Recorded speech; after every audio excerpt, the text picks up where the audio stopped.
E agora, Fernanda? Olha, agora vamos ver aqui, a gente vai falar agora de um assunto que eu sei que o Vilela tá, assim, é até É um bem tema sensível, né? doloroso, é bem um tema bem sensível, que é a história do Ah, Lito, do Lito, né? do Lito. O Lito que, inclusive, recebeu uma homenagem até fora do Brasil, vocês viram isso É, hoje, do piloto, né? pois é. Esse piloto que fez ali o voo lá nos Estados Unidos, escreveu Lito, e desde que essa notícia, como é que chama a esposa dele, Vilela? Mila. A Mila trouxe a notícia, dividiu nas redes sociais, o Brasil inteiro se comoveu e começou a fazer uma corrente para que essa história chegasse aí onde ela tinha que chegar, e ela chegou. E a gente vai falar um pouco disso hoje, porque... E é uma doença que eu nunca tinha ouvido falar, né? Pouca gente tinha ouvido falar sobre ela, né? E tem gente confundindo com outras coisas, né? E eu fui atrás de... Eu acho que, como todo mundo, fui atrás de vários vídeos para tentar entender a progressão dessa doença, como que acontece, né? Então, Exato. temos um médico para explicar para Um gente. grande especialista nesse assunto, que vai conversar com a gente, que é o Dr. Felipe Schmidt, se eu não me engano, é assim que a gente fala o nome dele. Ele vai poder explicar por que as pessoas estavam confundindo, se eu não me engano, com a vaca louca, com a doença da vaca louca. E Tem não um é nome que ela não difícil, né? seja da vaca louca, é que são proteínas, elas são de transmissões diferentes. Acho que o doutor vai poder explicar isso pra gente. Eu vi também sobre isso. Doutor Felipe já está aí? Estou sim. Oi, doutor Boa Felipe, noite. boa noite, seja bem-vindo. Obrigado aí pelo convite à equipe. Enfim, fico disponível aí para todos os questionamentos aí. O Lito, ele teve ele foi tratar, né, De um câncer do de câncer de próstata. próstata, e depois o doutor, o senhor tá por dentro, aí ele sentiu alguma dor, alguma coisa que indicou, e aí ele foi ver o que que era? Como que foi o início? Olha, enfim, eu não tenho detalhes sobre o caso, só o que foi relatado aí na mídia, Tá, né? Na Mas, verdade, doutor, perdão até te cortar, mas a Mila já estava com ele, tá. e aí ela começa a perceber que ele está perdendo o movimento de um braço. E eles associam a uma, eu não sei, é um tipo de cefaleia aguda, doutor? O senhor vai saber me explicar aqui? sim, Cefalite? Alguma coisa isso. assim? E aí começa uma investigação até chegar nesse diagnóstico. Enfim, o caso, pelo que foi descrito, foi um caso de um quadro inicialmente motor, ou seja, com dificuldade de movimentos e rapidamente progressivo. E que o que me parece que inicialmente atribuíram de alguma forma, também uma doença rara, que é a encefalite, uma inflamação no cérebro associada a um câncer, né? E só que depois descartaram porque não houve uma resposta adequada à doença e por isso foram investigar outras causas e se chegou ao diagnóstico de doença de Creutzfeldt-Jakob, né, que é um tipo de doença priônica. Tem um grupo de doenças que não inclui só essa, que inclui também a doença da vaca louca, entre outras ainda mais raras, que são por uma proteína que existe no nosso organismo, mas ela se dobra de uma forma normal e ela tem uma capacidade de fazer como um efeito dominó, né? Quando ela está perto, se encosta numa proteína normal, a outra proteína também se dobra. E esse mecanismo de reação em cadeia acaba gerando a morte de neurônios em última instância, e com isso os sintomas relacionados à doença. E é uma doença devastadora, né? Com uma progressão rápida, em geral em semanas, e de curso até agora, pelo menos, inexoravelmente fatal, né? Então é uma doença realmente devastadora. Doutor, e não existe nenhum tipo de estudo sobre os motivos, as motivações que podem levar a essa alteração na proteína?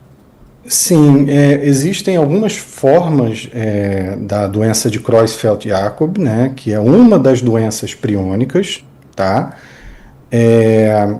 Existe a forma esporádica, que é a mais comum, em torno de 85% dos casos. Olha que é uma doença rara.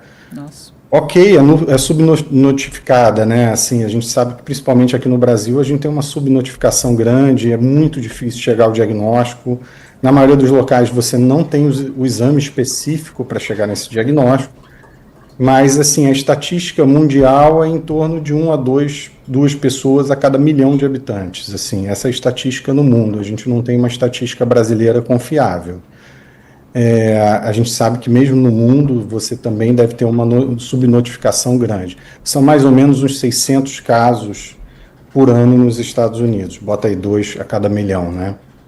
Então é uma doença muito rara e ela tem essas, vamos dizer assim, esses subgrupos. A esporádica, que é relacionada a proteína se dobra de uma forma que a gente ainda não consegue explicar o motivo que ela começa a fazer isso. E daí vai gerando essa reação em cadeia. E nesses casos a gente não encontra uma causa específica para isso acontecer. Existe um segundo grupo que é importante, que envolve mais ou menos 15% dos casos, que é a causa genética. Esse sim a gente sabe, a pessoa tem um gene anormal que produz a proteína de forma normal e essa proteína acaba gerando também a mesma consequência. E aí você tem uma mutação genética e você tem que testar os familiares diretos daquela pessoa, mas essa é mais rara e tende a acontecer de uma forma, numa idade mais jovem. E tem a terceira forma, que é a forma iatrogênica, que esse caso é muito raro, esses casos são muito raros e são relacionados em geral a, por exemplo, antigamente se fazia hormônio de crescimento, isso há décadas atrás, não era sintético. Ele vinha da hipófise humana. Então, eles pegavam a hipófise de cadáveres e extraíam hormônio de crescimento. E com isso, se você tivesse algum cadáver com a doença, você acabava transmitindo a proteína. Isso era uma forma também descrita. Então, você tem essa forma adquirida. A doença da vaca louca era uma forma adquirida, quando você se alimentava de um bovino que tinha a doença, especialmente dos miúdos, né, do cérebro do bovino, e você poderia se infectar com a doença. Mas com a vigilância muito grande, o controle governamental em vários países, inclusive aqui no Brasil, essa forma da vaca louca, que já era muito rara, ficou praticamente inexistente. Mas ela foi um protótipo, né, para a gente conhecer também essa forma. A esposa... Pode falar. A esposa do Lito, ela relatou nas redes sociais há pouco tempo, né, há poucas horas atrás, que o Lito não foi aceito na pesquisa. Enfim, me parece que eles já estariam, né, doutor, eles não estariam aceitando novos casos. E eu queria perguntar uma coisa para o senhor. Aqui no Brasil a gente não tem assim faculdades, enfim, lugares específicos para quando algumas doenças são raras. E acho que nem é muito aceito esse tipo de tratamento. Mas, doutor, quando um paciente recebe um diagnóstico de uma doença que ela é terminal, não seria talvez o caso de avaliar que esse paciente tem o direito, por si só, de tentar qualquer que seja essa experiência, qualquer que seja esse tratamento, já que existe uma possibilidade? Olha, isso, enfim, acho que sim, claro, né? A gente chama isso, acho que, de uso compassivo, né? Mas o caso é um pouco mais delicado porque não existe nada aqui no Brasil e mesmo nos Estados Unidos e fora, onde tem alguns estudos, de uma forma muito limitada e ainda em estudos muito iniciais. Não tem nada ainda que é como se não valesse o risco, digamos assim. Não é isso não, porque a gente está diante de uma doença inexoravelmente fatal, então, sim, eu acho que vale o risco. Na minha opinião, se tem alguma chance que o tratamento dê certo, eu acho que vale, mas isso envolve um monte de coisas. Por exemplo, ele selecionou X pacientes para o estudo. Às vezes não tem recurso para fazer, para todos os pacientes, nem do próprio Estados Unidos ou nem da própria Europa.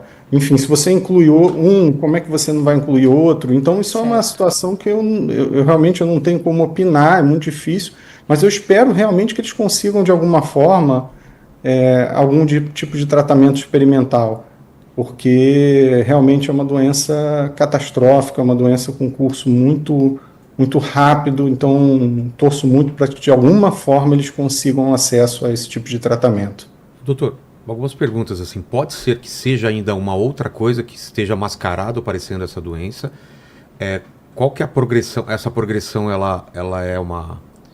Ela pelo número de casos, a gente já sabe o tempo dela, ou ela pode variar muito? Bom, assim, a primeira pergunta com relação Ao diagnóstico, né? o erro diagnóstico, assim, o teste que é feito, que é um teste de difícil acesso, a gente chama de RT-Quick. A gente usa exatamente a forma de espraiamento da doença para fazer o teste. Você pega a proteína, você coloca em um tubo com proteínas normais, aquela proteína PRP, só que a proteína normal, e chacoalha aquilo. Estou falando de uma forma muito leiga. Para ver se ela dobra as outras também, é isso? Dobra as outras também, exatamente. Então você faz exatamente, você simula o que a proteína faz dentro do organismo. Claro, isso é de uma forma muito leiga, a análise é muito criteriosa, até por ser uma doença catastrófica, a gente toma extremo cuidado para dar esse diagnóstico, porque no momento que você dá esse diagnóstico, você está dizendo para o paciente que você não tem nenhum tratamento a fazer. Esse teste ele é muito específico, assim, quando ele dá positivo, a chance de ser um falso positivo é próxima de zero. Agora, ele tem uma chance de falso negativo, ou seja, dar negativo e ainda assim ser doença priônica, você tem que esperar um pouco para fazer um novo teste ou, enfim, procurar outra forma, como, por exemplo, uma biópsia cerebral, que a gente não costuma fazer na maioria dos casos. Esse teste foi realmente uma grande mudança nos últimos anos, eu acho que isso aumentou também os diagnósticos, então talvez essa estatística de 1 a 2 por milhão de habitantes por ano, talvez aumente um pouco por conta da acessibilidade a esse tipo de teste, que aqui no Brasil ainda é muito limitada. E em relação à progressão, tem alguma coisa que se faça para retardar essa progressão ou não? Não, a doença, em média, ela acaba sendo fatal em 4 a 6 meses, mas tem variações, tá? Tem casos atípicos que vivem, às vezes, até mais de um ano, mas isso é uma exceção. E a gente trata, basicamente, a gente dá conforto, a gente tenta tratar os sintomas para que a pessoa tenha mais conforto, mas até a presente data a gente não tem um tratamento específico, a não ser esses que estão em estudo. E, doutor, geralmente como que a evolução da doença vai se dando? Primeiro na parte neurológica, depois na parte motora, é isso? Em geral, até pela descrição que deram do Lito, ele foi uma exceção, assim, um caso raro dentro de uma doença rara, porque ele começou com sintomas motores, basicamente com perda de força. Não é comum isso. Costuma se iniciar com sintomas, em geral, cognitivos ou alteração de comportamento, mas assim, é de tão rápida a progressão que você costuma ver outros sintomas, a pessoa não fica com uma coisa só. E outra coisa que a gente vê é um sintoma que a gente chama de mioclonia, que parece um tremor, só que parece um abalo, um choque. Então costuma ser o que a gente chama de demência rapidamente progressiva com mioclonia. A pessoa vai perdendo as funções cognitivas, ou seja, a sua capacidade de raciocinar, de falar, de entender de uma forma rápida, em semanas, com algumas alterações motoras. Mas existem casos que se iniciam com alterações, com sintomas diferentes, como alterações visuais, alterações psiquiátricas, mas rapidamente se somam outros sintomas. Doutor, só uma dúvida, assim, para a gente que não entende, ele tinha contado para todo mundo há pouquíssimo tempo atrás que estava dando início a um tratamento para um câncer de próstata. E aí vem essa bomba logo na sequência, né? Essa bomba para a família principalmente. Ela pode ter surgido em um momento em que ele está mais debilitado, ou pelo seu conhecimento, obviamente, assim, pelo que você tem de experiência com essa doença, ela apareceria agora de qualquer forma? Não dá para dizer isso, mas ela pode ter ligação ou não? É difícil dizer, mas é interessante pelo que eu ouvi, né, do caso aí, como eles trataram como encefalite autoimune, que seria o que eu teria feito, porque tem às vezes relação com esse tipo de câncer. Não acho que tenha relação, aí eu digo acho, não digo certeza, e não acho. O câncer de próstata é relativamente frequente em homem, né? Assim, um homem a partir dos 50 anos talvez seja o tipo de câncer mais frequente. Então, acho que foi uma infeliz coincidência, mas eu não tenho como dizer com certeza. Pode ser que a gente descubra daqui a algum tempo que aqui havia alguma relação. Mas, em princípio, acho que não. Doutor, queria agradecer demais a sua participação aqui para falar desse assunto tão delicado, né? E que o Brasil estava aguardando tanto uma resposta diferente. A gente sabe disso, todo mundo na torcida, para que, enfim, para que hoje essa família já estivesse embarcando aí, buscando, quem sabe, se não uma cura, uma possível forma de sobreviver com isso, né? Sobreviver enfim, da melhor forma possível. Então, qualquer novidade que a gente tenha, né, qualquer novidade em relação até mesmo que a Mila está tentando conseguir, a gente... Tratamento das pesquisas, a gente volta a falar. Muito obrigado, então, doutor. Obrigada, viu, Obrigado, doutor? e espero que isso seja que o lito seja um símbolo aí da nossa luta aí contra essa doença, que é rara, mas é um problema de saúde pública, é uma doença devastadora. Eu espero que ele consiga o tratamento, eu espero que a gente tenha novidades em breve aí. Tá certo. Tá certo. Muito obrigada.